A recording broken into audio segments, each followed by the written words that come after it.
Ladies and gentlemen, boys and girls of all ages, are you ready to kayfabe? Put the queen rise to the top, oh yeah. I am the queen of the World Wrestling Federation. Talk about your songs, talk about John 316. Austin 316 says I just whipped your ass. I've been hanging out in Garden Eve with my main sweet deep. I know 20,000 leagues under the sea, 40 nights and 40 days. I hung and bung on the Titanic in Hercules. This is where the power lies. Fuck Hoboken, 46. How many times you decent garbage? Son of a Madison Square Garden, Ty Forest, Function Dome, Terran Dome, German Dome. Fuck all of you. You know, poor people who don't like AEW. That's all kayfabe. Hey everyone, welcome to another episode of That's All Kayfabe. I'm Lorenzo. I'm here with the great Gabe, my buddy Gabe. How you doing, Gabe? I'm doing fantastic, man. I'm just laughing at Dave Meltzer saying that poor people don't like AEW. That cracks me up every time. You Poor people don't like AEW. Oh, Dave, you and your stars. It's like, okay, Grandpa, let's go sit down. It's so ridiculous that he just says shit, and it's like, do you remember you said that? Like, it's ridiculous. Why would you? I remember I said that, but I couldn't said that. Yeah, I might have said that, but I could have said that, but I don't could have know. said that, but I don't think so. Give me $14 a month, and I'll let you know my thoughts. Plans change. Plans change. It's true. They don't. More people don't like AEW. It's true. It's true. But nah, man, I'm fantastic. Just working a lot, and I'm getting ready for Christmas. After I record, I got to go do some Christmas shopping. Sadly, happy holidays to everybody for whatever y'all celebrate. Just be safe. Don't be an asshole while you're out in public. That's all I ask. Be good for Santa or Yahweh. Whatever religion you believe is true, if you believe that, whatever. Yeah, whichever one kidnaps the kids and for being bad. Krampus. Krampus, yes. Oh yeah. I was thinking. Well, I don't want to say what I was thinking, but Okay. Tell me after the episode. That's racism. No. Fucking good luck going actually out to shop. That's fucking crazy. I know, dude. Honestly, Christmas is my favorite holiday. It's not even the fact of like getting gifts for myself. It's more like giving, as cheesy as it is. I love the decorations. I love it. It's actually feeling like nice and cold outside for San Antonio weather. It's nice. Dude, it's been super nice, and it's like I'm just ready for it to be cold. I want it to be like 40 or 50 degrees on Christmas. And I know that doesn't sound cold, but I want it to be where I could like bundle up, you know? No, it's comfy. I like and I just hope it doesn't rain. I know there are days where it rains and it's cold, and I'm like, it's kind of like gross, but I do like that cold weather where I can go outside and there aren't any fucking mosquitoes and shit to deal with. Oh, dude, I know. Like last week, it was raining a lot, and there was a lot of mosquitoes out. I was like, you motherfuckers, y'all should be dead. It's already winter. The mosquitoes. Yes. Not any people in particular. Just I was like, y'all should be like hibernating, bro. Like, why are y'all like still flying around and shit? It's weird. I was trying to say, I know this is a wrestling podcast, but because we talk about wrestling, but I wanted to say, do you watch the show Pluribus? Pluribus? No, I should have it. You know about it though, like that's a Vince Gilligan show, right? Like aliens making everyone happy, and then this other person's trying to make everybody miserable. Like, there's quote unquote save the world, I guess. Yeah. She like doesn't think it's right, and she's trying to like change everyone back. This chick, and they had on the episode, because I watch it. They had a cameo by John Cena. What the fuck, for real? Yeah. I was here. Let me show you the picture I got here. It is shared by Hideo Kojima. It cracks me up. Well, this is from the show. Yeah, this is from Pluribus. He's holding that milk carton. I was like, I was watching Pluribus, and I don't want to give away too much of whoever might watch it, or you might watch it, right? But they have like John Cena come on the TV to explain a lot of exposition about like something. And I was just like, oh shit, that's John Cena. What the fuck? It's like, wait a minute, aren't you wrestling this Saturday, a Saturday night's main event? What are you doing in Pluribus, you silly goose? But that's what was tripping me out is that like all week he's been like nonstop everywhere. Like I saw him pop up on the Joe Rogan Yes, experience. He was Joe on Jimmy Rogan. Kimmel, He was on Chris Van Vliet, Chris Van his Vliet. podcast. The Ringer. I think he was part of the Ringer. Dude, he was everywhere. He's And what I'm thinking, everywhere. I think he was doing it back to back because I think in all these interviews he's dressed up the exact same. I He's think. just revolving door, fucking into one, out another, into one, out another. Dude, I know they're all like connected in one studio building, like right next to each other. Chris Van Vliet is like right in between the Joe Rogan podcast and Jimmy Kimmel. It's just the same room. They just Dude, fucking yeah. swap And them out. It's like he was doing all of these interviews and everything, and it's like fuck. Like I wanted to like send you shit that he was saying because I'm like, dude, like I feel like this is like important. Like it's good information to know. It was just a lot of shit. I was like, I'm not gonna watch. I don't know how long the episode is, but I'm pretty sure Joe Rogan's episode. Oh, it was like 2 hours. I didn't watch it either. I was like, I don't want to support Joe Rogan. Like I don't know. I don't mind him. Like I don't listen to him as much anymore, just because I don't like care about him anymore. Yeah. I was already like, man, I'm already watching like this and this. I'm not gonna listen to him shoot the shit with John Cena, at least right now. I was like, I don't want to listen to that right now. And I haven't seen anything interesting come out of it either, like clips or anything. I think the only thing I saw when he was talking about the amount of dates he wanted to do, like for his retirement tour, that he was saying, well, I think he was talking about how his plan was to do like 220 dates, like the full calendar schedule, be there like every episode, and just like give the rope off to everybody. But he's like, I'm so glad that WWE is not like that anymore, where like the schedule's like very like grueling and hardcore. Like it's changed for the better. And it's like, dang. So I know a lot of people were taking that like out of context. You're like, oh, like TKO's like ruining John Cena, which they did a little bit. Like to be fair, but like to be doing that full-time schedule, it's like I know Cena's like love for the game is there still, obviously, but Cena, it's okay. You don't have to. We got what we got, and I'm okay with. Yeah, how it's things at least are. it's ending strong. There was like Yes. there was a little bit of a hiccup around the middle, but it's ending strong. We're happy. Whatever. Take what we Yes, get. yeah, we'll take what we can get. But besides Pluribus, this is a wrestling podcast. Oh wait, we're talking about Cena. Yes, A little bit. Did you watch any wrestling this week? Yeah, I did. I watched. What did I see? Everything but Collision, because we had NXT Deadline. Watched that. So everything but Collision, and I didn't watch SmackDown just because my niece wanted to watch more Naruto Shippuden. So I was like, okay, cool, we'll watch that. But it's all right, man, because first off, family comes first, and your priorities are right. You do pick Naruto over. Yeah. I haven't seen Naruto in a fucking long time, so it's like I don't know, like half of the shit that happens in there. But I respect the dedication, man. Hell yeah. I'm trying. What did you watch your wrestling? I did. I watched Deadline, but we'll talk about that after we review the week. I watched Raw. I saw, and it's like same thing with Raw. It's like I feel like I just have it on in the background as background noise, but I was actually like watching it to where I was like, oh, okay, this is pretty enjoyable. And plus, my baby girl Liv Morgan's back on TV. And I'm like, dude, I know. And I'm just like, fucking Dominic Mysterio, you lucky son of a bitch. We'll get to that in a little bit. And I also saw Dynamite. I actually called in from work on Wednesday, so I watched Dynamite live. And just a good episode of wrestling, man. I think the crowd was kind of mid. Because I felt like for like an AEW show, like, it's for the sickos, and a lot of people would be like more hype up about it. But it was very like plain Jane as far as like the crowd reaction, but the wrestling was good. It was very good. Yeah, I was telling you that I had that on in the background while I was working, and the best thing about it was maybe the Claudio Castagnoli against John Moxley. But I said, like, I looked up, they were wrestling. I looked down, look up, and then John Moxley's bleeding profusely, like badly. Yes.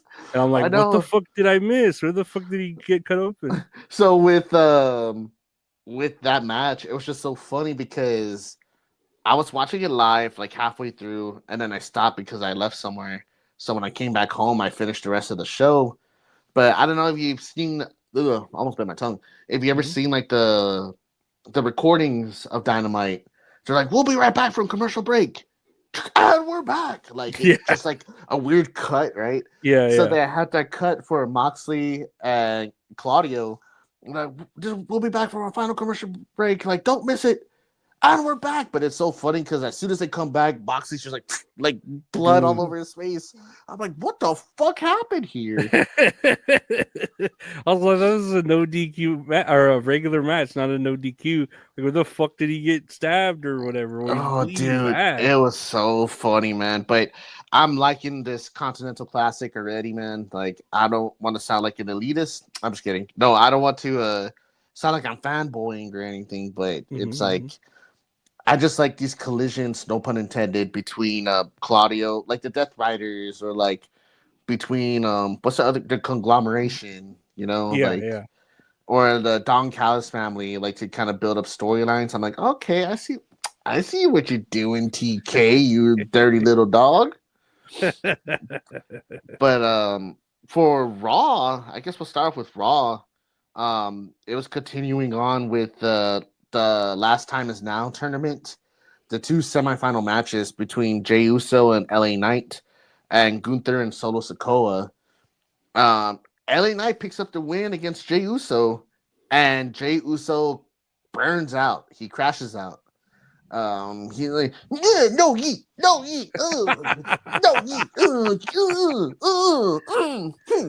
I was like, is this a heel turn or he's just gay now? I don't know. He's just so upset about it. Dude, yeah, he threw the prime bottles. Can't you believe him? All those empty prime bottles. Well, I don't know. I'm pretty sure they were filled. But he threw the card, and the refs are trying to like calm him down and everything, and he's just throwing a big old tantrum, and we're gonna hear about it from Rikishi. Like, so go ahead. No, it's a well-deserved tantrum, I guess. I don't fucking know.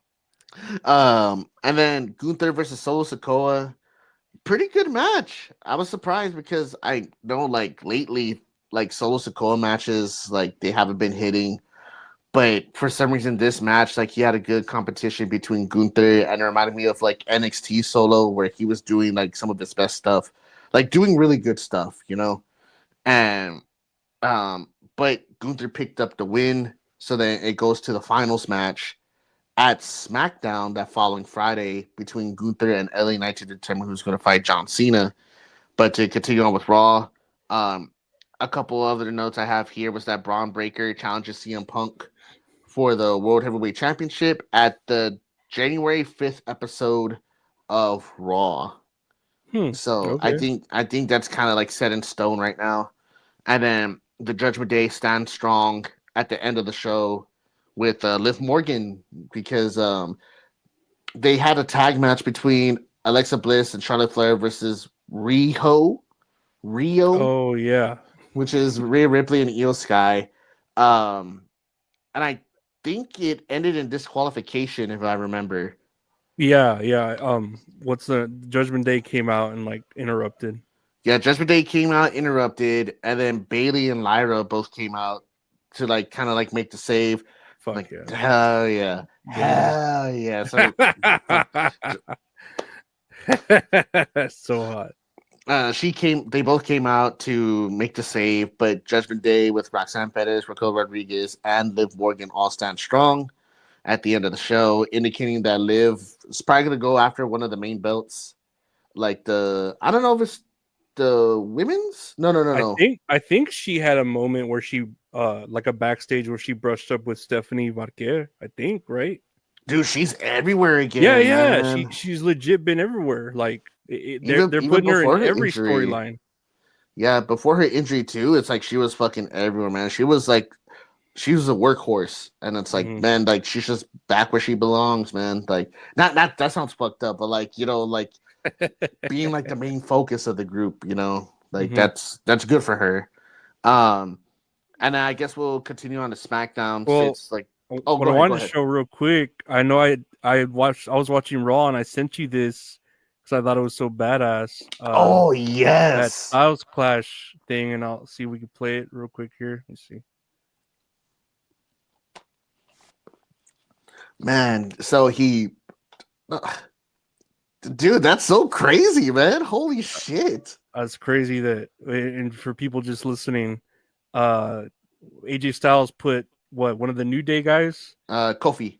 Kofi, on the hang him up to dry on the line, and then Dragon Lee stomps him from the top rope right into AJ Styles' fucking Styles Clash, and it just looked fucking badass. Where it's just like, oh shit, I don't think I had never really seen that before.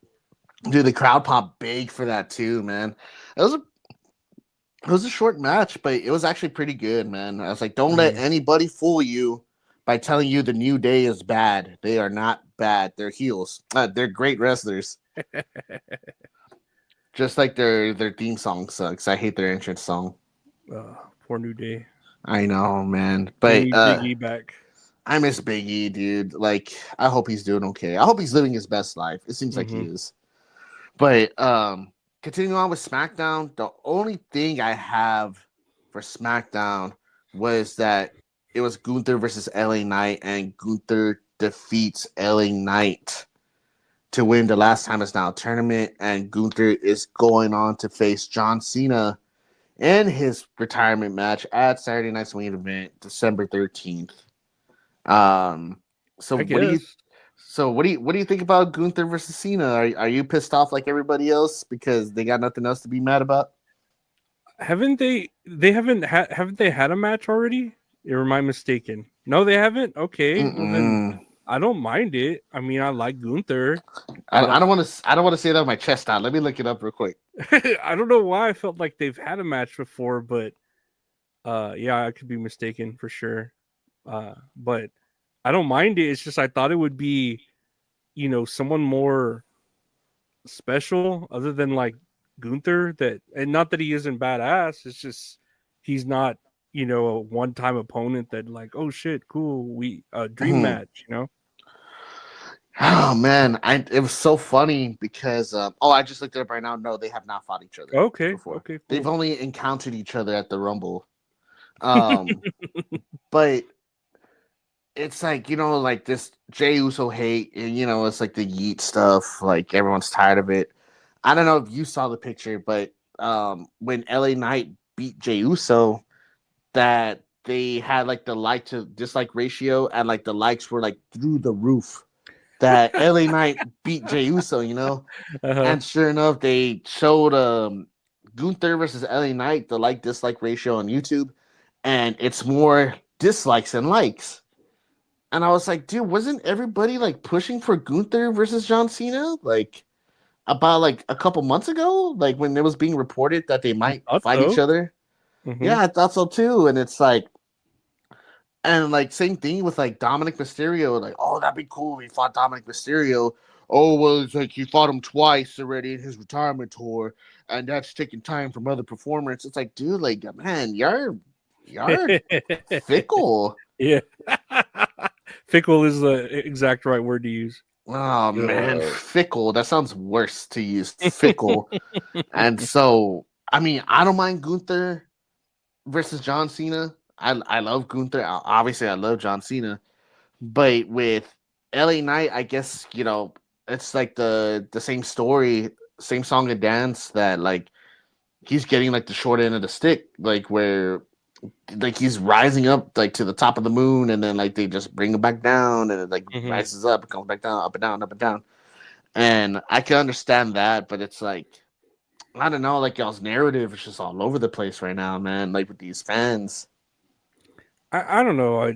It's just like, if not Gunther, then who? But I'm just against. I don't really like LA Knight. I get the hype of him, and he gets the crowd popped up and going. He has huge fans and shit. But I don't like LA Knight. Not really. I like LA Knight. I think he's pretty good. Better than Jey Uso for sure. Oh yeah, absolutely. For sure, better than Jey Uso. Jesus. I think too, it's also like just the way this retirement tour was executed, because it's like too, fans were also saying, "Oh, it should have been Carmelo Hayes versus Cena. It should have been somebody newer." But they're like, Gunther has 20 years of experience in the ring. Like, he's already a veteran. I'm like, yeah, but like in the WWE atmosphere, like he's still like freshly new. Yeah. It's like it doesn't like it doesn't always have to mean it has to be like a rookie, because too, like, I also think about, like, finances, like what's gonna sell more, Carmelo Hayes versus John Cena or Gunther versus John Cena. Nothing against Carmelo Hayes. I fucking love he's Carmelo great. Hayes too. He's great. Yeah, he's badass. But it's just more like the finances, or like the storyline behind it, whatever. But it's like they're doing whatever they can with what they got, because they fucking shot themselves in the foot by making them heel. Yeah, they wasted a lot of potential that could have been going on through all that. But I mean, like, wow. what can we do? But to continue on, we're a wrestling podcast. To continue on with Dynamite, it was a continuation of the Continental Classic that Kazuchika Okada faces Pac, and he picks up the win over Pac, so he gets 3 points after suffering that loss from Fletcher the week before the very first match of the tournament. Kyle Fletcher defeats Kevin Knight, so I think Fletcher has 6 points right now, and he's undefeated in the tournament. They had the what they call it, the Hardcore Holiday Death Match. I actually watched that and I was like, oh, this is bad. yeah, it was just, I think it was with that match where it's like, I noticed like the crowd isn't big into it. The only thing that they popped big for, and I'll mention it right now, was when Santa Claus came out, right? Oh, I do remember that. I do remember that. So for those who didn't see, it was Santa comes out in the middle of the match holding a gift like this, and it was like Santa, Santa, Santa. And then he gets up on the ring post, and then he hands the box to Marina Shafir, and she opens the box, and it's funny because like she opens the box and it's just like a middle finger. And they take off the getup, and it's Luther, right? It's Luther. Yeah, it was Luther. And so I couldn't stop fucking laughing because, like, she's like, what the fuck? She turns around, and I didn't even see it, but there's fucking glass everywhere on the floor now. And Tony Storm delivers the Storm Zero and picks up the win. I was like, I thought in like death matches, it was by give up or knockout. I don't know. I don't know. I was like, first off, I was like, all these ladies are. No, that's gonna sound fucked up. Never mind. That was like the way I was thinking about it. All I remember from that match, I remember that, but the biggest like sin I remember was when Megan Bain. The sin? Yeah, there was a sin where Megan Bain, the Tony Storm and Mira, right? Mira. Yeah. Oh, Mina. My bad. They were about to like suplex her, like a double team, and Megan Bain went to suplex both of them by herself. It looked awful, and I was just like, "Oh my god, dude!" And I've seen fucking like Jordan Grace do that like so easily to. She did that at Deadline. Yeah, right. She did that exact spot, and it looked fucking great. But this one looked bad. Like it was like it's like they weren't cooperating. Their timing was just completely off. But it looked terrible. Yeah, I'm pretty sure it was the timing, but But the Timeless Love Bombs pick up the win over Marina Shafir and Megan Bain. So now they're going to go on to face the Babes of Wrath in the finals for the Women's Tag Team Championship. Who do you want to win there? Yeah. Dude, fuck, dude. I love Mina. I feel like Mina, the Babes of Wrath deserve it more. Yeah, that's the thing. It's like Harley Cameron and Willow Nightingale, they're doing some good stuff, man. Yeah, it's like, especially like Harley Cameron, like she's picking up her, like doing pretty well, like as her own character. I'm just like, there's a bug in here, but she's cool. They're both badass, but it's like I feel like nothing against Toni Storm, but she's already like accomplished so much already. It's like I feel like Willow and Harley deserve that push. Yeah, I believe so too. Even though I do love Toni Storm, and that Mina is fucking hot. She a huge rack. Like every time I'm like, gosh, she's got a rack, you know. But I feel like the Babes of Wrath need that push more than the other two. Mm-hmm. And then last year for Dynamite, I have that Claudio Castagnoli beats Jon Moxley, and frustration grows amongst Jon Moxley as he can't pick up a victory, or like just on a dry spell right now of victories. So Claudio picks up the win. Moxley, he only has 3 points because he lost. And then fast forward to Collision, which was Saturday as well. The only notes I have here are all from the Continental Classic. Konosuke Takeshita versus Jon Moxley. Takeshita picks up the win over Moxley. That's crazy. Mascara Dorada versus Claudio Castagnoli. Dorada picks up the win over Claudio. That sucks. Which got a huge pop out of the crowd. Oh, did it? Wow. Yeah, man. The crowd was super behind Mascara Dorada. And like against like Claudio, but it's like, fuck, dude, you can't get me to boo Claudio, man. No, I love Claudio. He could do like the dumbest. He does that spin, which doesn't make any sense at all.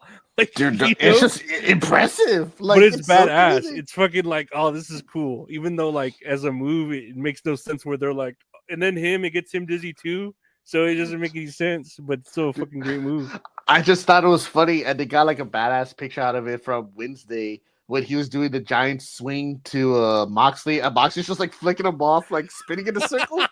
That's funny. That was so funny. And someone got a picture of him going, fuck you.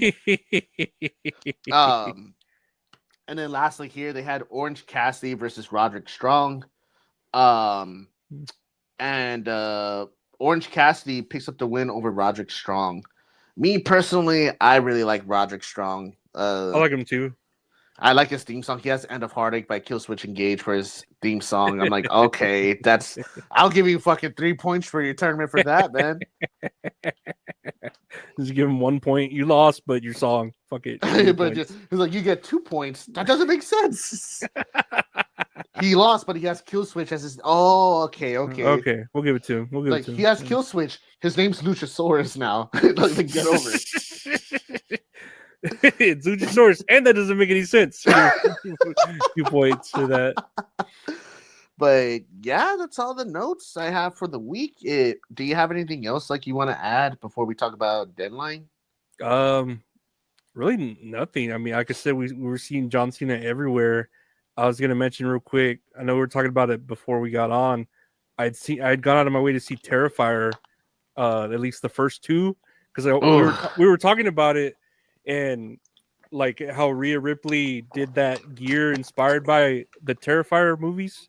By Art the Clown. Yeah. Yeah. And I was like, is this movie really that good that like, you know, Rhea Ripley is like homaging shit to it, you know, like tributing. And I watched it and I will say it's better than I thought it would be, but it's still very gory where I'm like, nah, I'm not going to watch those again. They weren't bad, but they weren't. Like, you're good. My thing. Yeah. Do you know the band Ice Nine Kills? No, they're like a post-hardcore band. I don't know if they're still considered like post-hardcore. Like way popular. Well, not super popular like back then when I would listen to them, but they're popular now because like their whole shtick is like horror movies. So a lot of their songs or a lot of their performances that they do, it's based off like horror movies or like killings and stuff like that. Like they've done shit about like American Psycho. They've done shit about like Friday the 13th and stuff. Like they have like these shows where they base them off of like horror performances, and they're big. Like my brother Richard, like big fan of them. So like Rhea Ripley, she's a fan of. Son of a bitch! I'm gonna kill this motherfucker. There's a fly in here for context. Rhea Ripley, I'm gonna kill this motherfucker. No, never. Come on the podcast, Rhea, please. But she's a fan of the band. Like she's a fan of like that genre, like Motionless in White, like they sing her song, whatever. And she went to one of the shows and she came on stage, and I don't know if it was the person who actually played them, but Art the Clown comes on stage and kills Rhea Ripley on stage. and like the crowd is just like going crazy. And I just think it's so funny because there was someone recording like on side stage, right? And they show Arthur Clown killing Rhea. She passes on stage, and then you see like the stage people come, grab her by the arms and legs, and like lift her up and like take her off. But dude, like she's selling all the way until they get to like the very back. Like they had to like walk down the stairs with her, walk through the crowd and stuff, and she's just there. Wouldn't feel any less talent from Rhea Ripley that she couldn't sell like that. Dude, it's like honestly, dude, it's like whatever you are paying her, I'm pretty sure she's making like millions and millions of dollars, but I'm pretty sure it's not enough, man. She's dedicated. She's dedicated. Yeah. There was I don't know did you see Terrifier 2? I haven't seen any of the movies. Oh, you haven't seen them? I've only seen clips. And I'm not gonna spoil it, but at the end there's a cameo from Chris Jericho. Oh, what the fuck? Oh, yeah, and part 3. No, it was in part 2. No, there's a cameo. But he's also in part 3. Okay, well, I haven't seen part 3 yet. I just saw the cameo. I was like, oh shit, that's Chris Jericho. What the fuck is that Terrifier? What the fuck is that Terrifier? Yeah. What the fuck is up, Art the Clown? Yeah. It's just like I just keep having that go down in life where I'm like, oh shit, what the fuck is Chris Jericho? You know how many nickels if I had a nickel for every time I saw Chris Jericho and something, I have 2 nickels. It's not that that's a lot of money. It's just that it's just a coincidence. Twice. It's a weird coincidence that it happened twice. Oh my god, I'm already crying. But yeah, I'll have to watch part 3 just to say I've finished them. But they're better than I thought they'd be again, and I can see why Rhea Ripley's into it. But it's not like I would feel bad for the children fans of Rhea Ripley. And they're like, "Oh, what is that clown she's dressing up as?" And then they look it up. Oh, no, never mind. Yeah, like, no, this isn't. This is 18. This is over 18. This isn't even rated R. This is like 18 plus. But like, I was like, to be fair, I've seen a lot of like gore shit when I was like younger too. Me too. I think I'm okay. So it's like, I guess like if like my kid were to have seen Terrifier, like I'd be like, this is just a movie, like, you know, like silly little movie. Don't fucking do this to anybody. Like, you major repercussions, or I don't know.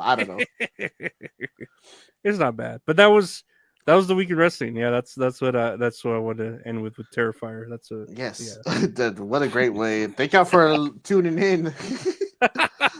But before we continue on with Deadline, thank y'all for tuning in. Make sure y'all give us a like and give us a follow on YouTube. Like, it really helps us out, and we love y'all. That'd be great. YouTube, it's suppressing channels like us that no, it's not. It's like it's the man. It's Susan Wojnarowski. I don't know what her name is. They're suppressing anyone that provides the truth to the agenda of. I don't know. We just trying to. Okay, Grandpa, let's go. Don't walk her. That's it. Yeah, but no, that was the week. Yeah, that was. All right. That was definitely the week, and I guess we're recording this on December 7th, and now we're going to be talking about what we saw last night, and it was NXT Deadline. That was one of the events that had picked up this week. Did you see Deadline? Yeah, and that's what we were talking about too before, is that I watched more Naruto Shippuden with my niece, so I was like, dang, I can't see this live. And then it, you know, because I mean, next week is going to be a Saturday night's main event. So I was like, I don't want to flake on her 2 weeks in a row. You know, I was already thinking. And yeah, I watched it like after, like right before midnight. I turned it on and I was up to like 2:30 in the morning watching it. That's so funny because I had to work yesterday, so I missed the live session of it. And when I got home, I started at like 11:30 or 12, and I didn't finish it till like 2:30 in the morning. But yeah, I was already falling asleep like toward the end, man. I was getting too cozy. I was like, I'm not used to staying up this late anymore. That's I was when I saw the last match, and it was what was my computer? Oh, I don't want to virus threat protection. I'm fine. When the last match was on, I was like, thank God I know this is only 25 minutes. Yeah, we knew the time limit, so I was like, okay, it's only 25 minutes. Thank God, I know. You know, I was like, okay, so this match finishes. It's gonna end in 30 minutes. 230, okay. I was like, Yeah. I could do that, I think. That was a saving grace where I knew the time limit. So I was like, okay, that's not bad. At least I know when I'm gonna go to sleep. Yeah, but yeah, live from San Antonio, I was upset because I missed it. My friend Paul got front row seats. You son of a bitch! Like you saw Obafemi. And you said that they were actually reasonably priced, even though that's what it's not, but it is compared to like a WWE event, right? Yeah, I think he was telling me that his front row seat was $250, which honestly, that sounds like a good deal. Well, nowadays in this economy, yeah, we're like, oh shit, that's cheap for a fucking live show. But it's sad that we have to say that's cheap. I know, for man. front row, that is like okay, badass. That's cool to see. Well, fucking you're telling me he saw Obafemi fucking straight up close and shit. Yeah, like doing the pose like this. I was like, you motherfucker, fuck off. When I'm happy he went. He said he had a great time. It was a really good show. Hell yeah. He was also telling me that one of his friends had went, and his friend spent like $50 like on a ticket. I'm like, fuck, dude, that's a great price, Yeah, that's like, affordable. Yeah, that especially it was at the Boeing Techport Center or Boeing Center Techport. I forgot what the name of it is, but that I've been there before, and there's like not a bad seat at all in the house, and it's like you can fucking see everything. So it was a from watching it from like a home standpoint, like if you're at home, it was a good show. It was pretty solid. Yeah, looked great. It was a good show. To my surprise, Obafemi versus Ricky Saints was the opener for the NXT Championship, and not only for that, the winner of this match will go on to fight Cody Rhodes at Saturday night's main event on Saturday. Honestly, I love both of these guys. My wife kept on talking about how big Ricky Saints' ass is. I might have noticed that maybe once, subliminally, but so I was, that was in my talking note here when I wrote it down. She mentioned that, and I'm just like, oh, he does have a big ass. And then every time they go for the pin, it's like the cameraman would just like zoom in on his ass. And I'm like, I feel like they heard us, like speaking this to existence.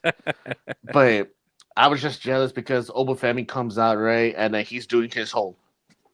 Yeah. And then it's just like, Oba, and I'm just like, son of a bitch, I should have been in that crowd doing that shit, man. The crowd was fucking hot for Obafemi. Yeah, no, and like they were hot for Ricky Saints too, but I feel like Ricky Saints' entrance song, it's very generic.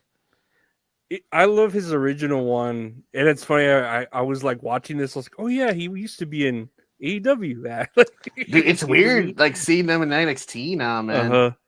And I even thought of the idea of like, wow, if he wins, he's gonna face Cody Rhodes. Like it's the old AEW match, Nope. Yeah, and I don't know, for a second I thought that because I was like, he's only had the belt for what 70 days or whatever it said. I was like, he's got to win, right? He's not just gonna drop the belt. Nope. Never mind. Whoopsie. Spoiler alert: Obafemi picks up the win. To the crowd's shock, I mean, I was shocked too. I was like, dude, I thought this is gonna be like Obafemi's curtain call to be called up to the main roster. But is this Ricky Saints' call, like to be called up to the main roster? Is he the one that attacked CM Punk? I wouldn't mind it. Either one of them, I wouldn't mind them going to the main roster. Oh, dude, Obafemi. Well, they're both gonna be big fucking stars, especially Oba. Ricky Saints, he already has like that cockiness heel like persona. So if he does get called up and like say he is like the mystery man, whatever that attacks CM Punk, he's gonna do just fine, man. Like he's good at what he does, man. He's really good. I just think it's weird. His finisher is kind of weird, like the spinning DDT. Yeah. Was it called like some New Orleans shit, the rambutan or something. I can't remember what he calls it. Oh my god, let me look this up, man. Because I need to know. They said something. I was like, what the It's fuck something is it? like very New Orleans. And then he does the spear too, which I don't know. I'm like kind of over the spear, but he does it all right, I guess. You know. Man, let me see. But What is Ricky Saint's finisher? The spear, I'm like, they do like what's his name? Fucking Jey Uso. I think they were talking shit about his spear, and it looks like shit. His spear, it just never gets better. Who, Ricky Saints? No, Jey Uso. Oh, Jay, dude, he did it against LA Knight. It's He like did, he just right? like bumped into him, you know? Yeah. I'm like, man. It just looks fucking terrible. The Rochambeau? There you go. I knew it was something very like New Orleans sounding. Before joining WWE, Saints often used the Rochambeau sit-out dominator as a finisher. Oh, okay. I guess this is like two of his finishers that he has because I don't think he can lift up Obafemi. No, he might have tried, but no, he's not going to. Let me see. It's not giving me the name, but I know Rochambeau for sure. But I didn't really have notes for this except just like the crowd was hot behind it and it was good, like even match. Obafemi picks up the win. Now he's gonna fight Cody Rhodes at Saturday night's main event. That's cool. Is it? It's not for like any titles or anything, right? It's just a match, like for the John Cena Memorial Foundation or whatever. His tornado DDT, often called the coup d'etat. I'm butchering the shit out of that. I know it's French. Well, he should make it something more easily pronounceable. He's gonna have a fucking finisher like that, or what's it called, like coup de grace, but it's like coup de grace. It's kind of like that coup d'etat. Coup d'etat. I'm butchering it. I apologize. I don't even know. I'm not even gonna try.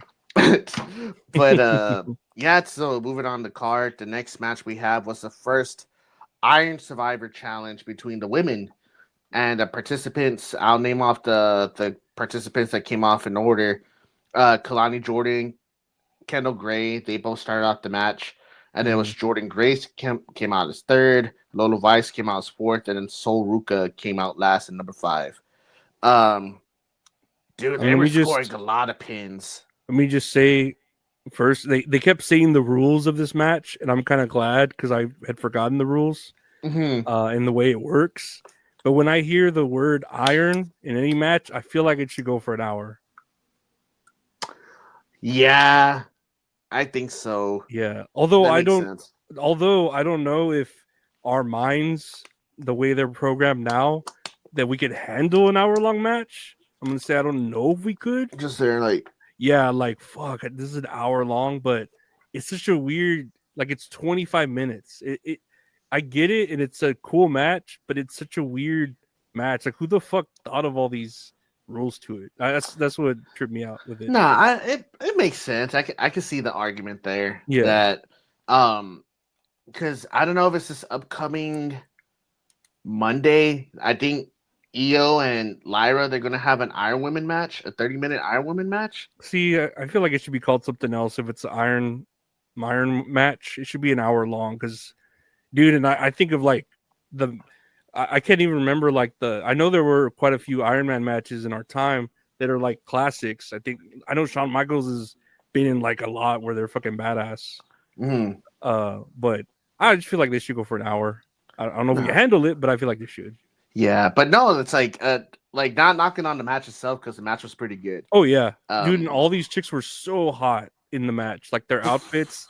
I will say, like, that was one thing I noticed, or me noticed personally. I'm like, they all looked hot. Like, dude, every single one of them looks so fucking hot. Dude, me and my friend Paul were talking about Kalani Jordan, like when she did her entrance and she like rolls into a splits. I'm just there like, oh my lord. I was gooning the whole match, the entire 25-minute goon. Oh, dang, you're brave. But a couple of notes that I had here was Kendall Gray is moving like her rent is due. But like the way she was moving around and like how she switched directions, like running the ropes, dude, she's so like fluid with it, you know? She was great, and I didn't expect much from her because I saw like Evolve champion, and I was like, oh, whatever. Let's, she's gonna probably take the pin and be the jobber. But no. Now we were fooled, but we'll get to that. Mm-hmm. Kendall Gray actually picks up the first pinning Kalani Jordan, I believe. Mm-hmm. Jordan Grace comes out. She's an absolute fucking powerhouse, whatever. Another note that I have here was that when Kalani Jordan first entered, she was getting a lot of boos. I don't know if you noticed that. Like, I think I did. Lola Vice comes in number 4, and again, like everyone's just getting like pins everywhere. Sol Ruka comes out number 5, and she's gonna do like a springboard into the ring, but Kalani Jordan pulls her by her leg and knocks her knee onto the apron. Mm-hmm. But people were pissed because Kalani just got pinned. She should have been in the box, but she attacks Sol Ruka, and then she goes into the fucking box, the penalty box. Sol Ruka gets helped to the back, but then she comes out, beats the fucking shit out of Kalani Jordan, and she does the double soul snatcher to who was it to? I know it's to Lola Vice, but was it to Jordan Grace as well, or was it to Kendall Gray? I think it was to Kendall Gray. She does a double soul snatcher, and it's like it looks badass, but again, I'm like, she's probably hurting herself doing that. Mm-hmm. She gets 2 pins back to back. It's going back and forth. The closing ends of the match was when Sol Ruka does the soul snatcher off of the steel steps to Lola Vice on the outside. And then Jordan Grace and Kalani Jordan kind of battle it out on the outside. And then was it Kendall Gray does her finisher, which is like a top rope. Was it like a flatliner where she like jumps and grabs him and like falls back? And she did that to Lola Vice. It's called Shade to Gray. That's a good name. And she picks up the last pin to win the match. Mm-hmm. Kendall Gray wins the match with 3 pinfalls over everybody else. Everyone else had 2. And now she gets a championship match against JC Jane for the NXT Women's Championship and New Year's Evil. Which, again, it was a badass match. I was very surprised that Kendall Gray won the match. The crowd was very behind her. Lola Vice could, like, ruin my life. I mean, all these shows are great, I would say, and they were actually really good this entire match. I was watching the whole thing. I didn't like look away or anything. Sol Ruka has my heart. Well, whenever she got supposedly hurt or whatever by Kalani Jordan, yeah, you were right. Everyone was booing the shit out of Kalani, and then they saw Sol Ruka having to go to the back getting help, and they were booing even more. I was like, man, like, that sucks. And then she came back. I was happy, but yeah, I don't know. I haven't seen that Kendall Gray enough, but this really like surprised me with her. She did great. She did do great. And at the end of the match, Kalani Jordan Grace were continuing like fighting all the way up to they get to the backstage segment with Miles Bourne. And real quick, they were interviewing Miles Bourne, and my wife is sitting next to me, and I tell her, he's deaf. Like, he has this, like, his, you can tell, like, with his impediment, not an impediment, but, like, yeah, just his speech. Like, you can tell by his speech. Mm-hmm. And then he starts talking, and she's like, oh, he is deaf. She's all, was Miles born deaf, or did it develop over time? And I told her, I just look at her and go, that's pretty fucking good, dude. I'm not gonna lie. You just stare at the camera. You're like, just like, oh. I'm stuck with her. I just married this woman. I know. She's like, was Miles born deaf? You just hear like from next door. Oh man, I told her I was gonna say that on the podcast because I was like, dude, that's pretty fucking good. I'm not gonna lie. But they're interviewing him for his match, and then Kalani Jordan and Jordan Grace are still fighting. They get separated, so they announced a match for NXT Tuesday where they're gonna fight each other. Mm-hmm. Next match on the card, it's Ethan Page versus Mr. Iguana. No picture here, but yeah, I do remember. It says here Ethan Page versus Mr. Iguana. There's no picture. They go for the NXT North American Championship, and it was a good match. Like, it's a good comedy match. Like, I just thought it was funny where he takes like the back bump, but like he's like his arms are up. Yeah, like he's dead. Or And he plain goes, dead. "Oh, he's dead." He's like, I just like well, for one, we're in San Antonio, so this is rowdy pandering to the Mexicans in the crowd, which is everyone there. dude, yes, dude. Honestly, I just thought it was so funny because he has La Yesca and La Yesca has a sombrero on, and I'm like, Yeah. how are you gonna get me to boo this man? Like, You're in San Antonio, of course they're gonna fucking cheer him, and then I like, oh, Mr. Iguana, yeah, he's just like, oh, Mr. There, he's just there, yeah, fucking. I was like, dang, they're all hyped for him doing the White Stripes song.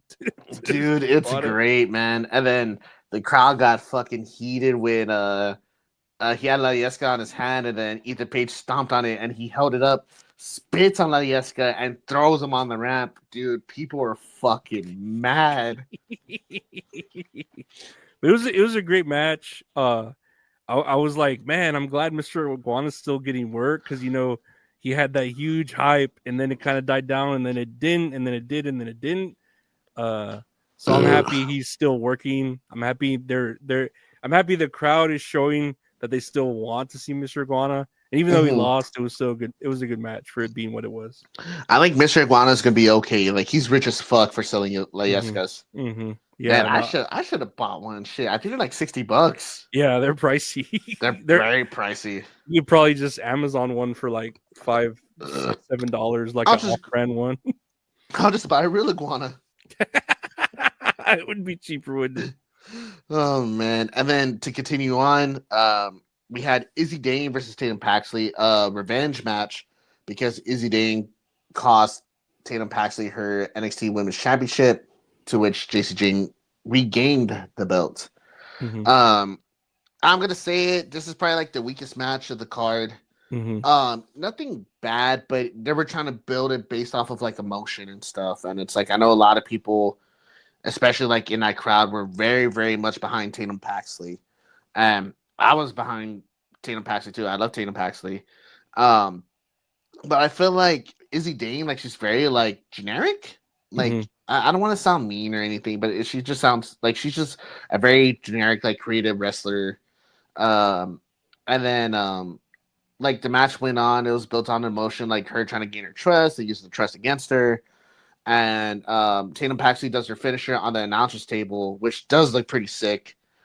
But then like Sean Spears, instead of like with the dolls, like to like trying to cause like emotional damage, I guess, which was kind of weird. But then it's like you knew like how the match was it was like kind of predictable, like the way this match was executed. So it's like she slaps Sean Spears, she rolls into the ring. She does her sit down like spine buster, her finisher. I forgot what her finisher's called. And Izzy Dane picks up the win over Tatum Paxley. The crowd's upset. And then that's a win for the culling. I think that's the name of the. Again, weakest match of the card. Nothing terrible about it, but I felt like this was a match that could have been on like regular NXT television.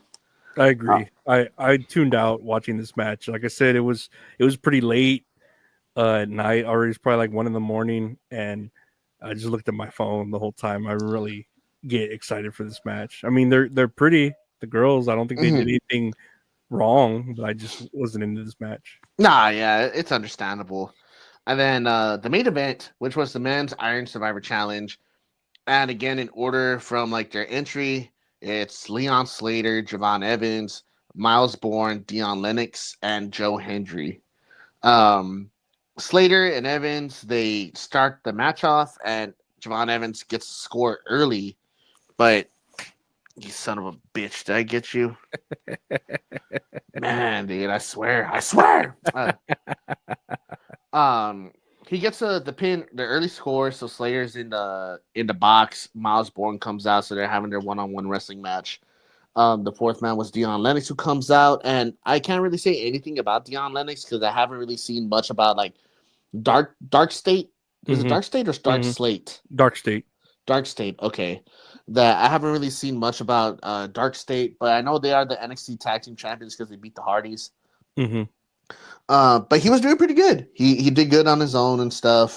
Crowd was booing him, obviously, like the heel heat. San Antonio loves Joe Hendry. They love Joe Hendry. I'm glad he's kind of like Mr. Iguana, where he like died down for a bit and then he came back up, and so I'm glad he's still popular amongst the kids. I noticed when he did his spin, he had a serious face. He wasn't smiling. I'm like, dude, he's in a fucking zone. So I don't really have a lot of notes from the match besides like this wasn't very like high score pinfalls compared to the women's match.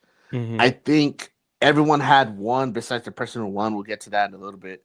Leon Slater's 450 Swanton fucking amazes me. Like, yeah, it looked badass, but I wouldn't. They're calling it a swanton, and I get it because he goes in this like swanton pose, but he doesn't land as a swanton. He lands like a splash. So the 450 Swanton, but it's like an amazing feat. It looks good. It looks fucking badass. And there was a double coast to coast. Oh, that looked painful. Yeah, Javon Evans, he does his coast to coast to Joe Hendry, but the way he does it is that he does like a front flip and like kicks him. Mm-hmm. And then Leon Slater comes and he does the shotgun drop kick coast to coast to Javon Evans. He falls out the ring. Mm-hmm. He goes up to the top, the 450 Swanton to Joe Hendry, gets the win or gets the pinfall.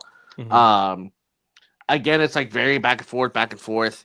And then Javon Evans gets the second pinfall. And I think, if I remember correctly, it was like at the very end of the match that he got the second pinfall. Yeah, the last like 5 seconds, he got the last pinfall. Yes. And so Javon Evans wins the Iron Survivor Challenge. Mm-hmm. Mm-hmm. He's gonna go on to face Obafemi at New Year's Evil, which honestly, hell yeah, I'm fucking about it because Javon Evans is badass. The last time they fought each other, it was a great match. The lights turn off. Oh, is that when this happened? I couldn't remember when this happened.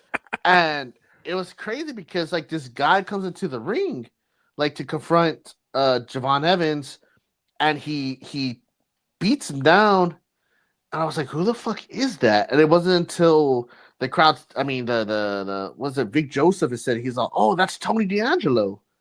I was like, what the fuck? He looks totally different. Like, like he went to Siberia, killed a fucking bear cat, and just came back, and he just looks like an assassin, you know, like big fluffy beard, his hair is like combed back, total character change from like the Italian mob boss, which I hate sounding like saying it, but it's like it's good that they changed it because I don't think that would have done well on the main roster if he was to get called up.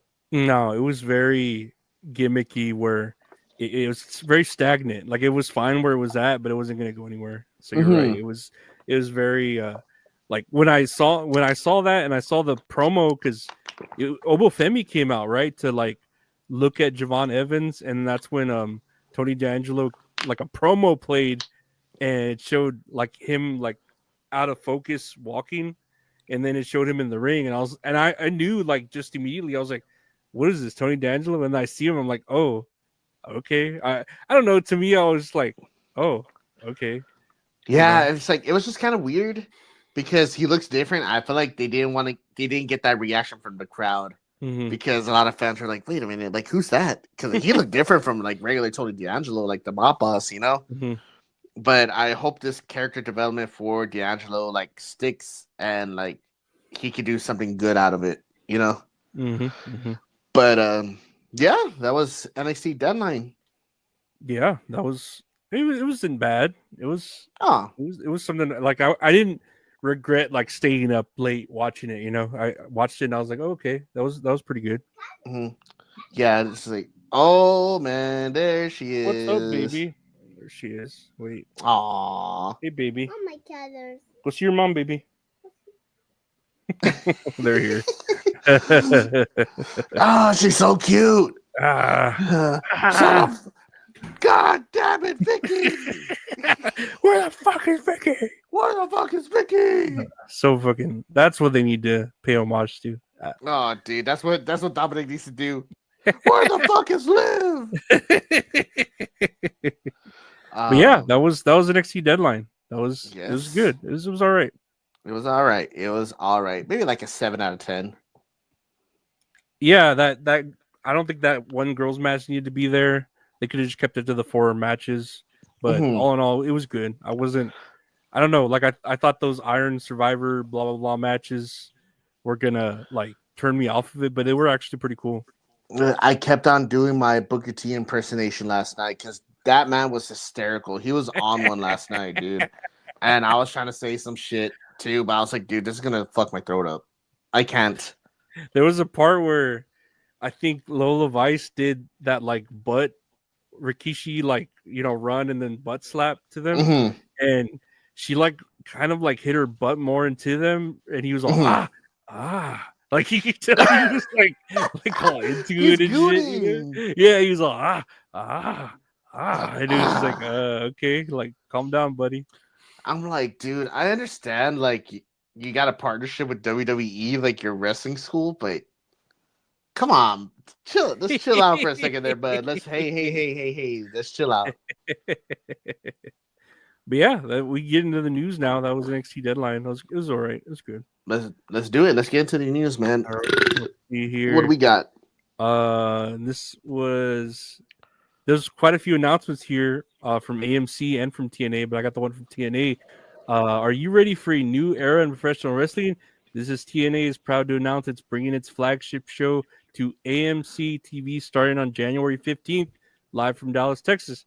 Thursday Night Impact will air every week on AMC from 9 to 11 p.m. ET. AMC is home to some of the best TV ever produced, and we are excited to work together to bring the best wrestling in the world to the AMC audience. Hey, baby. What do you think of AMC having TNA? That's interesting. That's interesting that TNA, well, like that AMC is having like a wrestling program. Yeah, here. yeah. I mean, but that's a pretty good time though. Like from 8 to 10 here for Texas. Mm-hmm. I want to see it. Like, I hope it's easily accessible, and I hope that AMC Plus like isn't like over the top pricey or anything like that. Yeah, But I was telling you, it's moderately affordable, and then it's the price. I think it was like $7 with ads, and then like 12 without ads. But I'm like, dude, they're always gonna play ads. Like, it says no ads with some shows. It's like, yeah, dude, there's always some shit. Like, pay $20 for no ads. But then some shows will have ads. It's like, yeah, no shit. I already know. Pleborous. Fucking liberty. Not a sponsor, not a sponsor. Limu. And Doug. But dude, this is great for TNA, man. Like, this is the deal that they needed. Like, nothing against Access TV, but not a lot of people have access, no pun intended, to Access TV. Mm-hmm. So for like a mainstream channel to finally have TNA, like, that's such a big step for them in the right direction. I think the last time they were on like regular TV was when they were on Spike. Damn. Yeah, that was a long time ago. No, I'm happy for this. Like, you think of AMC, you think of the shit they like The Walking Dead, of course, Breaking Bad. They've had like badass shows, so you just wonder, like, man, will it thrive here? Who knows? Mm-hmm. I hope for the best. And then we were wondering too about their PLEs or whatever they might call them, their pay-per-views, how they're gonna about to do that. I wonder.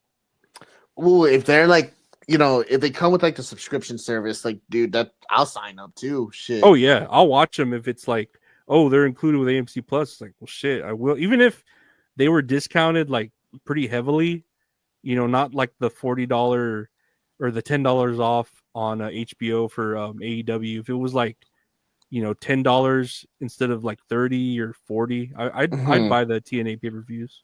Oh, absolutely, man. That'd be a good price. Like, AEW is kind of pushing it with like $40-$50. It really is. I'm like, that's not much of a discount, but whatever. It's like, I want quality over quantity, But then again, that's like, I just don't want like 4 matches on the card. Look at me. I'm a wrestling fan. I don't know what I want. It just depends. I get it. It's like, oh, you're paying $40, you're getting 8 hours of fucking wrestling. But I don't know. There are days where I'm like, I don't. There's a sweet spot where you're like, this isn't long enough, but then this isn't short enough. I don't Just know. as Uncle Dave says, plans change. Yeah, I'm complaining about shit. I'm never gonna be happy. So whatever. Yeah, man, I'm a piece of shit. We'll see. Story, I'm a piece of shit. I'm a piece of shit too. I'm sure we'll for sure watch. You know, when I get AMC, we'll share with you. Allegedly, and we'll watch the first episode. We'll watch the first episode and see how it is. See how it goes. Hell yeah, dude! I'm fucking down for that. So that's January 15th. Mm-hmm. Tune in. AMC. Oh, they AMC. got they got Shudder. They got IFC Films. They got a lot of good shit. I actually like IFC. That was a good channel. Well, you know, Shudder, they got a lot of horror films. They actually have the movie on their streaming right now, Good Boy. Oh, really? Yeah, the one with the dog. The one with the dog. They have it. Like I looked because I wanted to see it, and it says, "Oh, you can rent it for like $20 anywhere, or you can watch it on Shudder for free." And I was like, "Dang, that's cool!" Like with a subscription, like, oh, that's fucking badass. I pay $7 just to watch that and fucking get everything else. Oh no, dude, it's ridiculous. It's all a scam. Well, speaking of scams, well, I don't know. You see how this sounds because I don't know if you were looking at the news. This might have something to do with it too. Wrestling. Netflix has won the bidding war for Warner Brothers to purchase the studio and streaming assets at $30 a share. Netflix will enter exclusive window to negotiate the final deal. Did you hear about this? Vaguely. They're early. Dang. Yeah, a little bit early. Oh no. Well, I bought ice cream. It's okay. I know I got an email from Netflix too saying that this is going down where they're buying Warner Brothers, which it's not finalized yet. Of course, these deals could take a year, maybe more to finalize to where anything changes, but Warner Brothers includes HBO and HBO Max. Oh shit. Yeah. Okay. So tentatively, right, if you're a wrestling fan, Netflix, which has Raw, can own HBO Max, which has AEW. Huh. That's interesting. Like, yeah, just like the concept of like Netflix buying Warner Bros. So it's like the whole catalog of like AEW going to be put on Netflix? Is it just going to be all merged into one giant thing? I don't know. That's a lot of people are like speculating on that, you know. And it could happen. It couldn't happen. Pay us $15 to find out. But then it could happen. Yeah, give us the money first, and then we'll let you know our opinion. And our opinion is plans change. It might happen, but it might not. But yeah, I'm wondering. I feel like Netflix would be a lot smarter if they just kept the two separate, but still own them both. You know, like I'm sure we've seen that before with companies where I don't know. I think like Warner Brothers owned Discovery. And before merging, they had like separate entities. I don't know. I'm curious as to see like what will happen, but I don't know. With who knows? Well, it was yeah. It's like we hear a lot about like these mergers and shit. It's like I don't know what's real anymore. I'm gonna be straight up. I don't know what's real. Well, and I hate it too because it's gonna eventually get to the point where one company owns, like, whether it's Amazon, whether it's Netflix. They own everything, and then it's back to how cable was, where cable had everything. It's going to be this one streaming service that has everything on it, and it's like, oh, this is just cable. You know, this is exactly what we were. This is why it's important to teach history in schools, because we learn about history to not repeat it.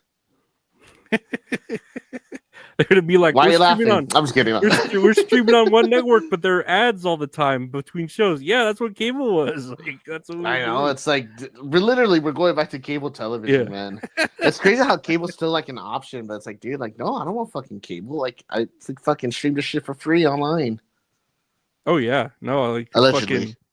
Like, we have the internet. Why do I care about this? But I think it's interesting, and we'll see where it might go with AEW and Netflix and Raw, you know. Yeah, man. We'll see what happens. We'll give it like a year's time. We'll see. We will keep up with, or we'll keep up with it. We will, because I don't want to get charged extra. My AT&T pays for my HBO. I don't want to pay for that shit. Next year, going to sad news. No, I think the whole internet was down about this. CM Punk announced that Larry has passed away. The dog. We send our deepest condolences to Punk and AJ Lee. And the dog has passed away. I guess this is the CM Punk saying the grief we carry is the price we pay for unconditional love. Our little Larry crossed the rainbow bridge, wrapped tightly in our arms. He was safe and happy, surrounded by love. We rescued Larry from Ed Paul's Chicago in February 2015, and he changed our lives. I can never in 1,000,000 years find the words to properly express how much we loved him, nor how much joy he brought us. Nothing I write, no pictures I post would do him justice. He lived a long, amazing life.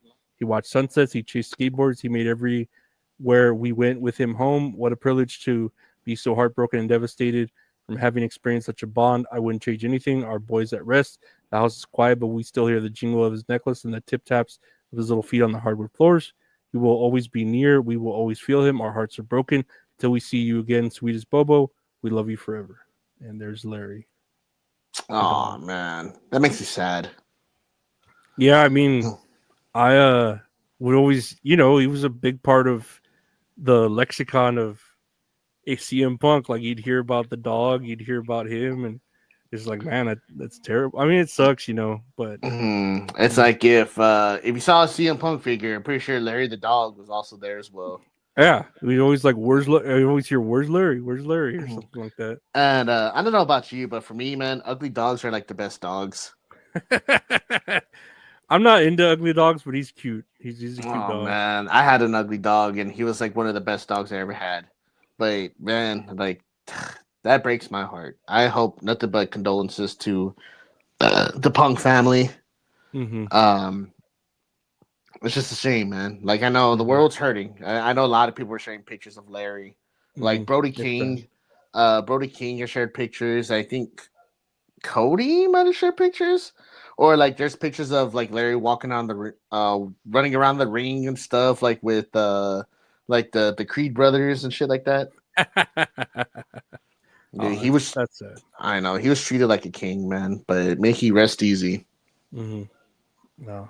Poor dog. I hear your dogs barking in the background. I know. I'm like, oh, they know. I have a picture of a dog on here. They're barking at it. They can see it somehow.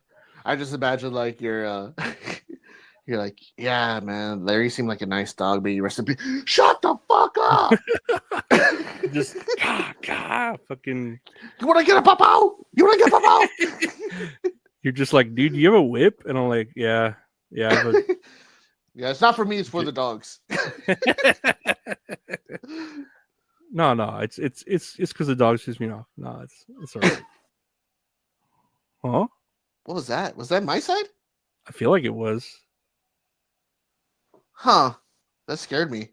Yeah, that was in my left ear. I think it was just in the left channel. That was in my right ear. I'm gonna text her real quick, but we can continue on. Next year, this is a post you sent me about AJ Styles. Let's see here. So I guess the internet was saying something about AJ Styles not doing his, the spot we were talking about where he had, who's it, Dragon Lee? Yes. Dragon Lee do where he jumped on top of Kofi and then it flipped into the fucking Styles Clash. So it was saying, I guess this internet, whatever fucking account was saying, hey AJ Styles, hey Dragon Lee, how are you guys doing? It's showing the Young Bucks doing that same spot, I guess, minus the Styles Clash. They're going into like power bombs and shit.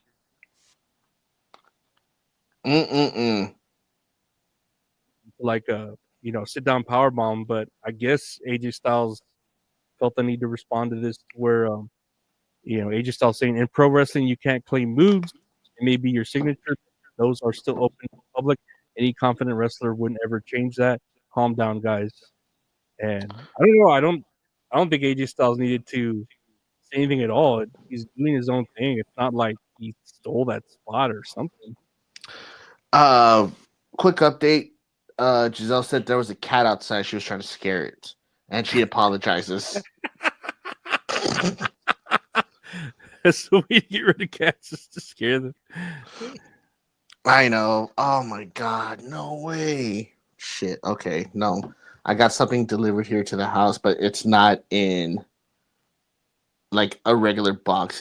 It's our gift. Mm-hmm. And it's like you can see what it is. Do you want to get it or what? Yeah, can you pause it real quick? Yeah, let me pause it. Wait, and we're back. We're good. 1, 2, good. 3. How are they doing? No, we're back. Styles Clash. Yes. So you were saying AJ Styles shouldn't not have said anything. I don't think so. They're too different to really even, or they're different enough to where I don't think you need to say anything or respond to this. Yeah, true. I guess it gets to a point too. It's like we talk about like fans, like they just want to cause commotion, like whenever they can get, whatever chance they could get. And I think it's probably just to a point. I don't think this is offensive or anything, but it gets to a point where like wrestlers are like, all right, dude, like you need to calm down. Like you're really like stretching this out. That's my thing. So I feel like AJ Styles, like obviously he had a right to say it, but I feel like he said it in a very like gentle way, where other wrestlers, like some from AEW, be like, "Yo, dude, go fuck yourself," like then like piece of shit, whatever. I mean, he handled it all right. I just don't think he needed to even respond to this. I don't know. I'm used to like if Ricochet would respond to something like this, you know? Aha! Yeah, Aha! Ricochet. But AJ Styles, I feel like he's been in the business so long. I don't think he needs to respond to stuff like this. And it'll be weird for like, how do you say AJ Styles is stealing from the Young Bucks, where it's like, dude, AJ Styles has been in it longer than I was like. First off, wrestlers could do whatever the fuck they want, you know. Yeah, absolutely. I like, and I feel like too, it's like this move here that like they were doing, like nobody claims it, you know. It's like when if someone wants to do like a choke slam, it's like, oh, they go ask the Undertaker. Or like if someone wants to do like the F5, they go ask Brock Lesnar without getting pissed on. Or you know, like they'll ask for permission, be like, hey, or like how Kevin Owens asked Stone Cold like if he could do the stunner. That's a good example. Like this move isn't like claimed by anybody. Like it's not a finisher. I feel like it'd be different if it was a finisher. Yeah. Like if you're really gonna stretch it out, Will Ospreay should have asked AJ Styles for permission to be using the Styles Clash. I think so. That's you know, that's very if we're much gonna be connected to AJ Styles. Yes, it's like if we're gonna be picking and choosing, you know, but it's like I feel like it's a different era of wrestling where it's like, you know, like if a wrestler from like the current generation wants to ask someone from the generation before, like, hey, is it okay if I can use this finisher? But it's like they would have to ask for permission if it's like a wrestler from like the 90s or 80s, you know, like, hey, can I use your finisher? Like, is it okay if I do this? Whatever. Well, that's my thought behind it. Fans are just retarded. Yeah, I get that too. Fans just want to fucking say anything. I just feel like AJ Styles, he's already at the end of, he's already about to planning to retire, you know, so he doesn't need to address, he can do whatever he wants. He's already about to leave. He doesn't need to address fans like this, you know. I just imagine like hey, AJ Styles, like, why are you stealing moves from the Young Bucks? And he just goes, you know, I think the earth is flat. They got some pretty good points. Okay, never mind. I won't talk about you stealing moves anymore. Right. Fair point. Oh, AJ Styles. We're gonna miss you. Poor guy. I know when he leaves too. Ugh, it's gonna break my heart. To travel around that flat world, the flat earth. No, how can he? He can't travel around. He just spins in circles. That's all he needs. It's cheaper. Speaking of here in the next bit of news, let's see here. Nick Khan explains how the green shirt guy is always front row for shows. Quote, one of the sister companies of WWE and UFC is on location, so he pays for his own seats. He pays a premium for those seats through On Location. That's why he gets to be front row via Impulsive. Does that answer our question? Why he's always there? Look at that. What is On Location though? I'm sure it's like a Ticketmaster type thing, you know. Tickets and hospitality, premier sport events, WWE Priority Pass. Hold up. Let me sign up real quick. Fuck. You just need to prove that you have an income of $2 million annually. Dude, that's crazy. View WWE events, explore WWE Priority Pass, discover what it means to be on location. Breaking news. I'm just kidding. No, I don't know if it's breaking. Experience the excitement at WWE's upcoming premium live events with On Location, the official fan hospitality partner of WWE. Enjoy exclusive access with all-in pricing to unforgettable fan experiences, including dedicated VIP arena entrances, ringside and premium event seatings, premium hospitality with appearances from WWE superstars, exclusive ringside event photo ops, once-in-a-lifetime WWE experiences. In order to stay up to date on the latest WWE event launches, package details, and exclusive offers, be sure to sign up below. So let's say if I did want to sign up. It's got to be some rich shit. He's got to be fucking loaded to be able to do that every single event. Like His Jesus ears are Christ. big, dude. It's like Ben Stiller big. And he just chooses to wear that green shirt. Like that's just his outfit for every fucking, since when? The beginning of time he's been able to go to events. Wow. So here it says select country, state, whatever. And it has this section there. It's like, oh, how many tickets do you want? So like if you put like 2, whatever. And it has an event section here at the bottom. Fuck, you can't see shit. Where that gray section is. So like if I hit it, it pops up like Saturday night's main event, Survivor Series War Games, like all the upcoming events happening up until SummerSlam and Money in the Bank. Damn. Dude, I'm gonna save this, dude. What the fuck? They gotta be so expensive though for you to like reserve that and be like for the premium spots, like on the hard camera, on that side section. Dude, but that's always like one of my dreams is to have like front row for like a pay-per-view or something. Like maybe like 10 years ago because it'd be more fucking affordable. But like shit, dude, that's expensive as fuck. That's ridiculous. I mean NXT sounds way more reasonable, but who wants to go there? I bet you anything that the green shirt guy, he is the one who made the meme saying that you should have invested in crypto in 2009. And he was the one that actually invested in Bitcoin. That's why he's going to all these shows. This motherfucker, this piece of shit. And look at it. Man, it's pissing me off. Look at this beard. I know he have doesn't a even beard. but he doesn't look high class, I don't know, whatever. Yeah, I don't want to sound fucked up. I think I'm just being petty.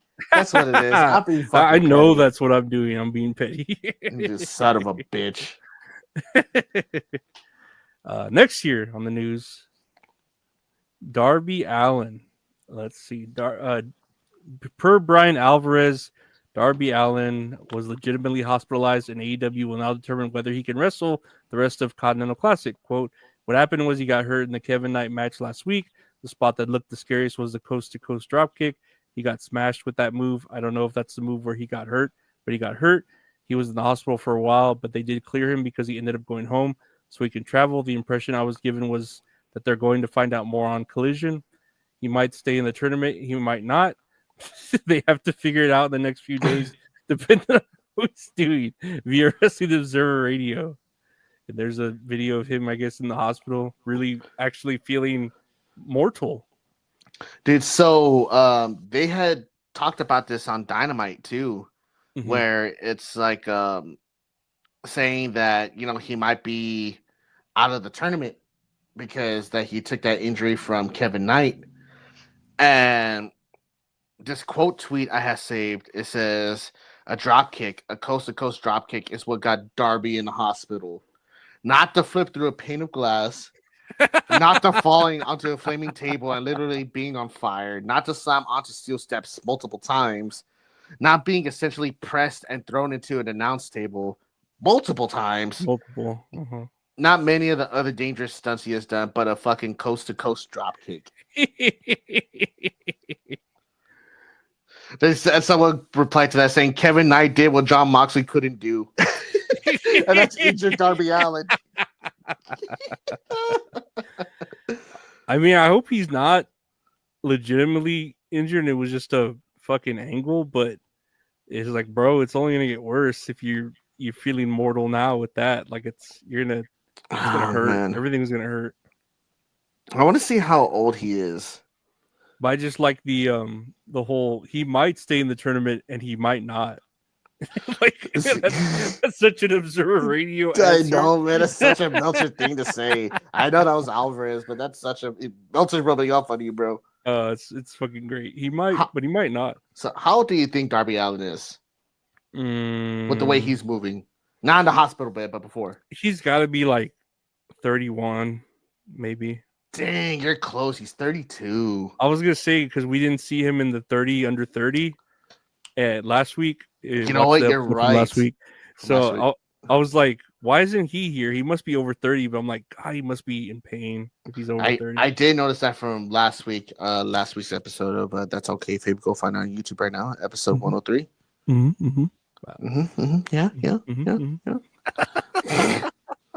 Yeah. But I hope Darby gets okay, man. I knew eventually it was like something was gonna happen with the crazy shit he does, and it's like I hope that he can realize that he doesn't need to do any of this crazy shit. You know, I feel bad because honestly, now it's kind of his thing. Like if he doesn't do it, people are just gonna be disappointed. You know. Dude. I hope he could do something different. Like I hope he doesn't stick with the shtick forever. Yeah, me too. But the kids love him. The kids love him. Mm-hmm. Yeah, no, I hope he is able to get out of that fucking corner that he's painted himself into of just being a part of that. You know, where he feels that he needs to do that day in day out. You know, he's gonna be put into that corner, but he's hanging in the tree of woe. And then he's in that corner, but he paints himself into that corner and he just gets fucking coast to coast. Like drop kick from everything. Oh shit. Who was it we were talking about? Before we recorded, I was telling you how my friend got a picture with Javon Evans. But we're saying like, hey Javon, can I get a picture? He's like, yeah, man, I'll be there. Ooh, wahoo, wahoo, wahoo, wahoo. Yeah, wahoo, Wahoo, wahoo, wahoo, wahoo. The baby stairs. Oh my god, dude. I don't know why I just started thinking about that. Oh, because we were doing the drop kick from side to side. Yeah. Like, wait a minute, we talked about this. Every picture he's taking is a blur. He's just constantly in motion, always bouncing. He's shaking so fast, like Fry in Futurama when he drinks all the coffee. Can you get a picture? Yeah, he's holding still, and then you look at the photo. It's just like moving like a dog. It's Bigfoot walking away like a dog. Like a dog when there's. That's Javon Evans, great guy. Oh great guy. man, I love him. But I think he deserves any opportunities for sure. Yes, for sure. But definitely 100%. And it's like, but back to Darby Allin, I just hope like his injury is not serious. I hope he's okay. Yeah, I hope he can recover, and you know, he just, I don't know. I hope he slows down, but I don't think he's going to. I know. I feel like Tony Khan has to step in and be like, Darby, you don't have to do any of this shit. Like, I feel like Tony Khan is the one like establishing like these like death matches or like crazy spots in matches and stuff. If he's not in charge. You know, what if they're suggesting and he's like, okay, if you want to, you know. Mm-hmm. Well, yeah. I don't know. I'm just speculating. We'll see. Hopefully he's fine though. We don't want to see him fucking out of, you know. I don't want him to see him out of action for injuries, but I don't want to see him wrestle if all he's going to keep doing is the same thing that he's been doing. Nah, definitely. Mm-hmm. Next year on the news, I think this is the last bit of news we have here. John Cena, of course, we're talking about his retirement tour. John Cena says he called Triple H to tell him he didn't want a tribute show for his retirement. and pitched to have NXT talent featured versus main roster stars on his retirement show. Quote, I called Triple H and said, I have an idea. You know how to do this because I don't know how to write television, but I think if we do a tribute show, one of two things are going to happen. It's either going to be too much or too little, which means it's not going to be good. Why don't we just take Saturday night's main event? Everyone knows it's John Cena's last match. Video packages you want to trickle in, no problem. Then we go to the match, have the match. That's the night. But beforehand, on a night I know people are going to be tuning in, sold out, and the last piece of relevant energy I can get an audience member to tune into, show the future of your business, have top-name WWE superstars, CM Punk, Charlotte Flair, you put it together however you want, have them to have non-canon exhibition matches with the future of the business, bring kids up from NXT, get them in a building with real noise, real energy, let them under the bright lights, maybe, just maybe, like, I want to be here, and they get to wrestle people with experience, wisdom, and in non-canon exhibition matches with nothing on the line, it's a chance to hear the music of your favorite superstars against somebody you have no idea. And he said that's a great idea. They're going to do it. I have no clue what the plan is, but I know that's how I want to go out, via at Ringer. So this leads up to the build-up for Saturday night's main event, where so far it's only 3 matches they announced so far. I'm pretty sure they're going to announce another one. But so far, the matches that they have is obviously John Cena versus Gunther, Cena's retirement match, Cody Rhodes versus Obafemi, and they announced this week as well Bayley versus Sol Ruka, which that should kick ass. Dude, that's when I saw you sent me this, and I was like, where the fuck did they announce this? Because I was looking for, because the Cody Rhodes Obafemi, once we saw that Obafemi won the match and got that shot at the opportunity, I was like, okay, well that makes sense. But then I don't remember ever seeing Bayley say, "Oh, I want to challenge whoever wins this or this and that." But I don't mind it. I was just looking for where it had happened, Yeah, this is like WWE's thing, or like TKO's. It's just like the bad build up to this retirement, or like to Saturday night's main event, where it's only going to be the tournament. Like, oh yeah, this tournament's going to be big. Like, we're going to do this. Like, it's going to be awesome for John Cena. But what about the rest of the show? Like, what are we going to build up for that? Oh yeah. Wheel of Names. I do not mind it though. It's Bayley. I want Bayley more. I love fucking Bayley. I want her to be on every. I don't want her just on SmackDown. I want her on fucking PLEs. And Sol Ruka. That's cool. That sounds badass. And then same thing with Obafemi, dude. Like, he's a beast. Like, he's the ruler. And that sounds badass. I'm trying to think of like what other person from NXT can be on. I was thinking Ricky Saints too, but I feel like they're building up something for Ricky Saints right now. Like, nothing against Joe Hendry, but it's like he already had his WrestleMania moment. But I mean, people still love him, obviously. I don't know what other match they would have on there.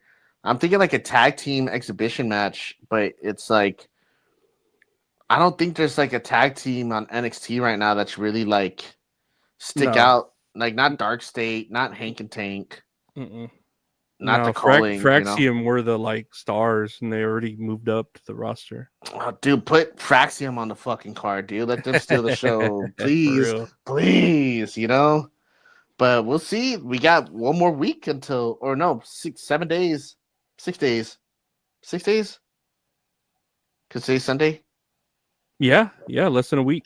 6 days until Saturday night's main event. Let's see what happens. I'm going to watch it for sure. I wish they would, I don't know if this came to mind for some reason. I wish they would put Penta with his brother against like a tag team, like fucking, whether it's Fraxium, whether it's fucking Dragon Lee and AJ Styles. I would like to see Penta and his brother fucking be in a tag team. See, something never done before. I feel like it was so big ticket numbers, Yeah. Or dude, just have a Fraxium versus AJ Styles and Dragon Lee. Yeah, that'd be cool. That'd be fucking kick ass. But I don't know. We'll see. I don't think they'll just keep it to fucking 3 matches, man. That's a little bit. Unless they're gonna actually have that whole tribute shit, and they don't want to do what they did with Goldberg, because. Unless they wanted to do what they did with Goldberg. Just start it at 7 instead of 8, and just make the show 3 hours. That's what I think. With 1 hour of that being commercials. Hey, I know what I said. We'll see. Honestly, at least one more match, but I wouldn't know who to do. But we'll see. We'll see what happens. I do like the Bailey Sol Ruka one. Yeah. That All is the freaking matches sound good. Hell yeah. No, they do. They do. No, but that was the week in wrestling or the news. That was everything. That was all everything. that. Yeah. No, we can get into some botches. We got some crazy ones here, I think. No, I'm scared. Let's see. Oh, okay. Let me go here. Volume. This one says Inoki would be proud. No. Juicy bruise from the first rope. Bottom rope elbow drop could be enough to put him away. Put him away. Juicy bruise from the. Yeah, I don't think he landed that at all. Could be enough to put him away. Devastating. Juicy bruise from the. Is Antonio Inoki still alive, or did he pass away? I thought he was still alive. I don't know, because I think if Inoki saw that, he'd beat the fucking shit out of this guy. No, these are deathmatch people. They don't feel anything. They don't feel any pain. They don't care about star ratings. I'm just kidding. Inoki probably did either. Next one here, and I know we this was a while, at least a week ago, of Paul Heyman. This is Paul Heyman pushing a kid, I believe. Let's take a look.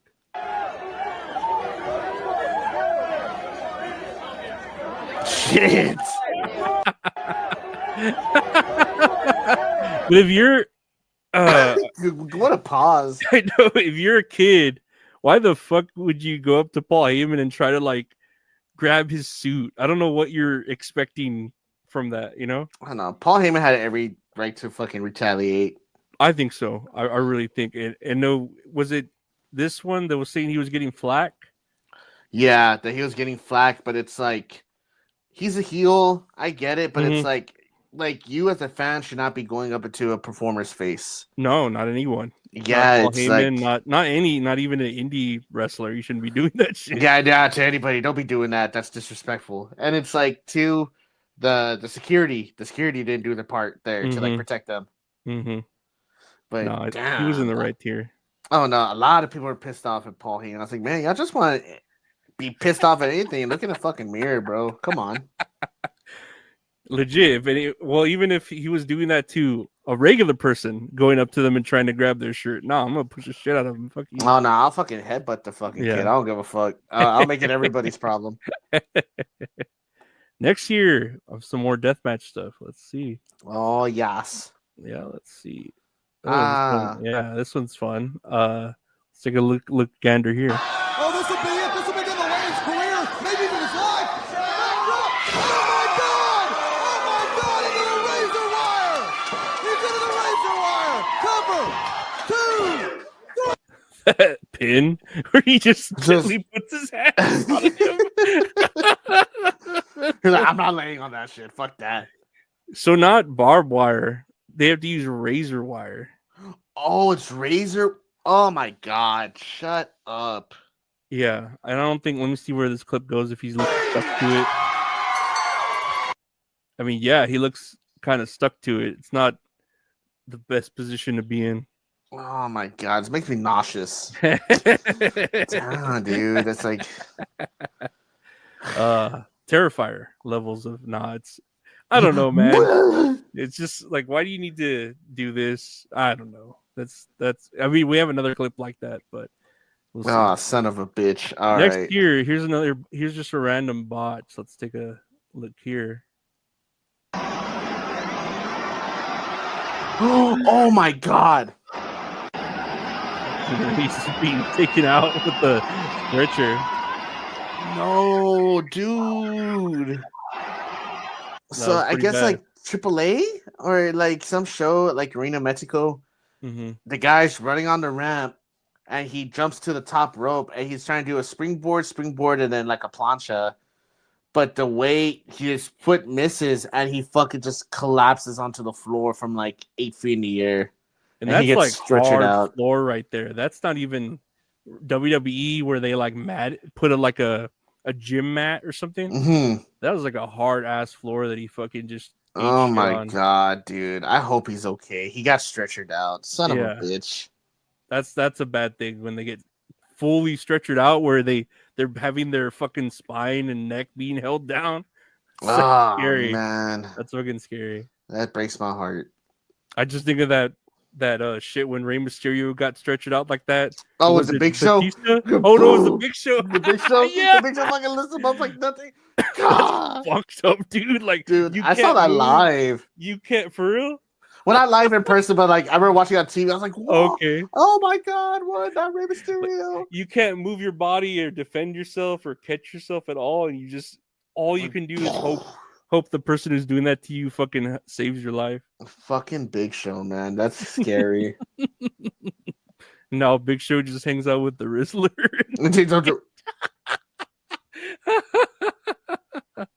At least he's fine. He's making money. Yeah, he's making money. He's good. He's good. He's good. Let's see here what's next. This is another death match thing. Let's see where it goes. Drake Younger, or the Drake Claimant, if you will. Powerbomb, no! Again gets out of it. Both men going for that lethal move.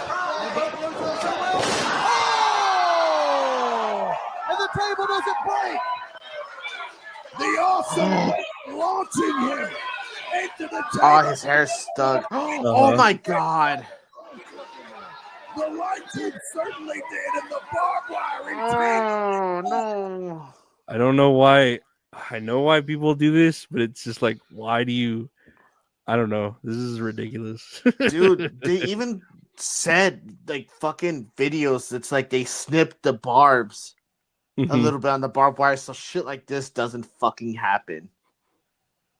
I don't know why they don't learn. My God. I don't know why they think, oh no, like everything's gonna go great. They don't even rehearse it, obviously, because they're gonna go through these spots, you know. It's like, God, this is terrible. Why do you fucking do this? I feel nauseous. Oh my god. And this is probably just like not even the main event. There's just the first match on the card or something. This is actually the bathroom break. Can you believe that? The pre-show. It is a pre-show. The bathroom break. God, that's crazy. Oh my god. These fucking kids. Lastly, here we have WWE 2K25, I think, of Roman Reigns. It says here Roman's final form is crazy. Let's take a look. Even more supercharged than before. All of the medallions, powers combined. How could anyone defeat him? What the fuck? It's a possibility, but it's definitely What the fuck? for this competitor.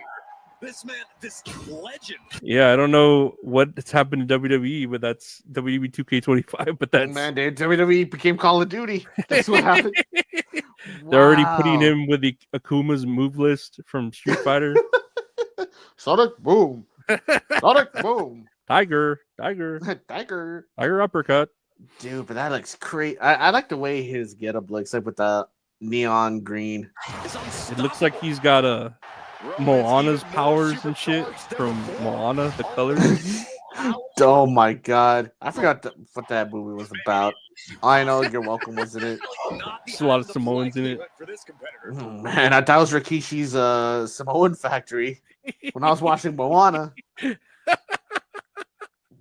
It's a Disney movie called Rikishi's Samoan Factory. His Samoan factory, like copyright. Trademarked. But that's that's the wrong one. There we go. That's it. That's all kayfabe, guys. Yeah. We did it. That we did it. It was 104. Yeah. No, I want to thank everyone for listening, watching, reading, reviewing, sharing, and commenting. Really appreciate everyone's great. I want to thank the great Gabe for being here, doing his thing. Always merry holidays to him and everyone else. What do you want to say to people, Gabe? Excuse me, man. I just yawned big time. Whoa, I woke up early today. But thank God for liking, commenting, subscribing to the YouTube channel. We post new episodes every Monday at 5 before Raw starts. We're available at every podcast platform where we get podcast needs. Like that's all kayfabe is there. Go show us some love by buying some merch on stickermove.com/that's all funny. Where you can get merch for That's All Funny and That's All Kayfabe. Hell yeah. No, thank everyone for being here. Thank you for being here. We'll see you all next time. Take care, guys. Bye. Bye.